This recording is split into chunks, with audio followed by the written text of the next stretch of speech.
Estamos de volta com o Mosaico RS, diretamente aqui dos estúdios Masper, em Porto Alegre, ao vivo para todo o Brasil.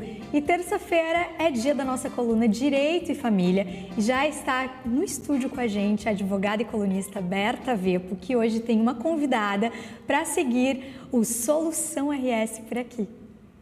Obrigada, Helena. Oi, Renato. Boa tarde a todos. Boa tarde a todos que nos assistem. Hoje o quadro Direito e Família vai seguir com a série Solução RS. O nosso objetivo é trazer alternativas tanto para as empresas quanto para as pessoas que estão sendo direta ou indiretamente atingidas pelas enchentes. Na semana passada, eu trouxe um advogado trabalhista para falar das soluções para as empresas e também para os trabalhadores. E hoje eu convidei a doutora Gabriela para nós falarmos de direito do consumidor. Vamos falar das relações de consumo também tão atingidas por essa enchente que assola nosso Rio Grande do Sul.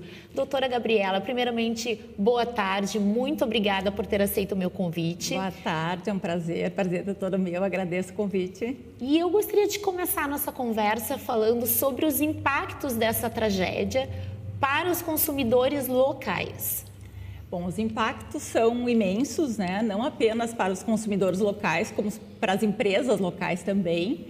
Então, nós temos diversos setores afetados diretamente, né? Como a gente pode citar, setor de aviação, setor de festas, de eventos, de shows, setor de varejo, né? Com diversas compras online que eventualmente não conseguem chegar por questão de transporte, por questão de problema em estradas.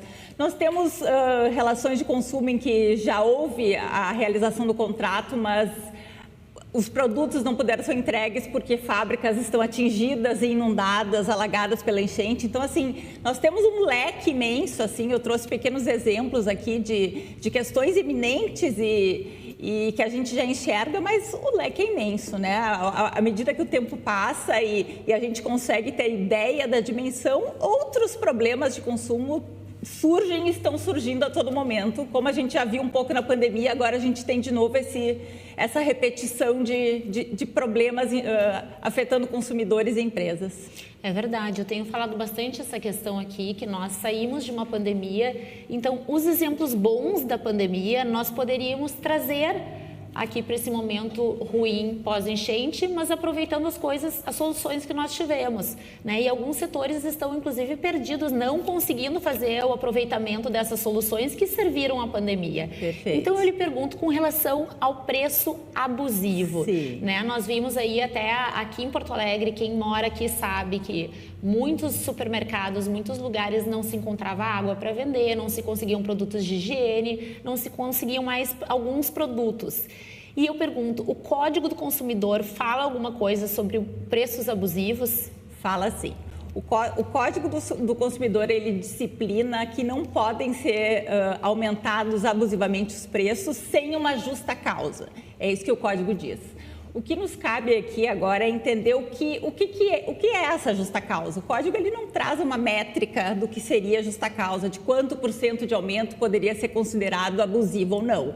Então, a gente precisa fazer um exame casuístico da situação concreta para entender se aquele aumento de preço ele é realmente arbitrário, ele é irreal em termos operacionais ou se ele tem uma causa.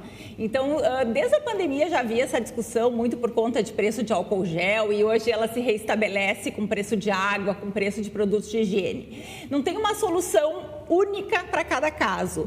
O que se tem que fazer é analisar a cadeia de consumo, porque tem dentro da cadeia de consumo produtos que podem aumentar em razão de dificuldades nos insumos, em razão de problemas nos insumos, de falta de insumo, em razão da lei da oferta e da procura.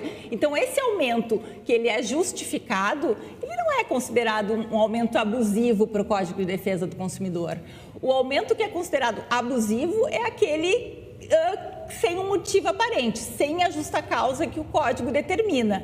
É um aproveitamento da situação para conseguir uma vantagem indevida. Então, esse abuso indevido é que tem que ser coibido e vem sendo coibido já com rigor a Senacom, que é o órgão de defesa do consumidor, já fez uma diretriz para todos os PROCONs e órgãos de Ministério Público, sugerindo uma fiscalização mais rígida desses preços, sugerindo uma informação ao consumidor para que eles saibam o que fazer quando identificarem situações assim.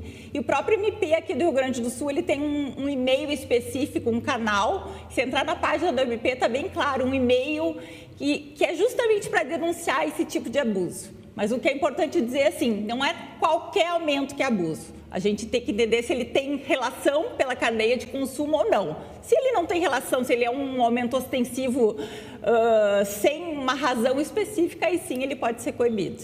Até porque, às vezes, esse aumento também é para quem está vendendo, né? É um aumento do custo da mercadoria. É por isso que essa distinção precisa ser feita. Se pela relação da cadeia de consumo, o insumo faltou em razão das cheias, ficou difícil conseguir aquele insumo, é claro que isso vai impactar no preço. Então, esse aumento é um aumento possível, ele aumentou sim, mas ele teve uma justa causa, como diz o Código de Defesa do Consumidor. Sim. Ele não foi um aumento artificial. Sim. E, doutora Gabriela, quais são os setores mais impactados e o que os consumidores podem esperar dos serviços que vão deixar de serem prestados? Olha, setores impactados, eu já citei alguns, eu acho que o da aviação é claramente impactado, a gente tem o setor de festas e shows e eventos que não puderam ser realizados agora nessas últimas semanas e não sei quando serão. E diversos outros, acho que muito de comércio também, de e-commerce, eles acabaram impactados pela dificuldade de entrega. Como é que a gente resolve essas questões, né? Essa é a pergunta que se faz, porque muitos consumidores já fizeram pagamentos dos preços, já estavam programados para ter ou aquele serviço, ou aquela mercadoria, e agora estão numa situação de não saberem muito bem como conduzir. As empresas têm uma responsabilidade muito grande sobre a situação, embora elas tenham sido muito impactadas também, e a gente precisa olhar também para o olhar da empresa para que ela se mantenha viva, ativa. Existe essa preocupação sobre as empresas, mas ela tem um dever de informação ao consumidor, né? A empresa precisa se preocupar em manter esse consumidor sempre informado dos passos, de como é que o consumidor pode reprogramar aquele evento, por exemplo, que não pôde ser realizado, qual é o prazo que ele tem para reorganizar aquele evento ou uma previsão de quando ele recebe produto. Então, acho que o dever de informação da empresa agora ele se aguça muito mais para conseguir estabilizar um pouco essa relação com o consumidor e trazer um pouco mais de tranquilidade para o consumidor que já teve algum desembolso, que já está no meio de um processo da relação consumerista. Pois não. Uma pergunta, por favor. Uma imagem que me choca muito ainda é ver a quantidade de carros que foram tomados pela água. Sim. E a primeira coisa que veio na cabeça é como é que as pessoas vão acionar os seguros, como é que fica esse setor das seguradoras, porque tem empresas, por exemplo, que foi uma frota inteira para dentro d'água. Já existe um modus operandi para esses casos das seguradoras? Já se fala em alguma coisa? Já existe algum tipo de ação? Olha, uma ação coletiva não me parece que haja ainda. Eu acho que os setores estão conversando, eu acho que a própria Senacom já tem uma reunião com as seguradoras, pelo que eu andei lendo no site da Senacom. Acho que ela vai chamar as seguradoras para conversar, para tentar fazer um movimento conjugado. Mas realmente o que a gente escuta é que é o maior, é o setor que vai ser mais impactado, né? Nunca antes o setor de seguros teve um movimento tão expressivo em termos de valores, em volume de sinistros. E isso serve para residências também. Também. Então, certamente é um setor muito impactado. A gente não tem uma resposta pronta para esse setor, porque ele depende muito da apólice contratada. Então, é muito difícil a gente avaliar que vai cobrir ou não vai cobrir. Depende muito do tipo de apólice. Se a apólice de automóvel tem uma excludente de responsabilidade nesse tipo de fortuito, vai ser uma discussão. Algumas apólices não têm, algumas apólices de empresas, de questões mais comerciais, que afetam maquinários e tudo mais, tem cobertura. Então, essa é uma discussão que vai ser bem importante. O setor já está todo mobilizado. A Senacom já mostrou que vai chamar as seguradoras para conversar, pelo menos acho que para estabelecer algumas diretrizes. Mas depende ainda muito do caso concreto e da pólice em si, para a gente saber o quanto vai cobrir e quanto não vai cobrir. Perfeito. Muito bem. E nós temos falado muito nessa questão de que toda essa enxurrada de ações que virão vão demandar muito do judiciário, né? Nós estamos esperando do judiciário que tenha um pouco mais de sensibilidade ao julgar essas ações, porque se de um lado tem consumidores prejudicados e pessoas prejudicadas, de outro lado também, muitas vezes, nós temos empresas prejudicadas, né? Então, nós estamos esperando a resposta que o judiciário vai dar para essa enxurrada de ações que provavelmente vão tomar conta do judiciário, mas ainda não sabemos, certamente virão decisões novas, estamos em meio a um contexto diferente, em meio a uma tragédia e que atinge a todos, né? E outra coisa que eu queria saber, que é muito comum, acho que todo mundo atualmente faz compras online, né? Eu sou uma consumidora compulsiva online, faço praticamente tudo online. Com relação aos prazos, até pouco tempo atrás, algumas grandes empresas sequer estavam aceitando entregas para o Rio Grande do Sul.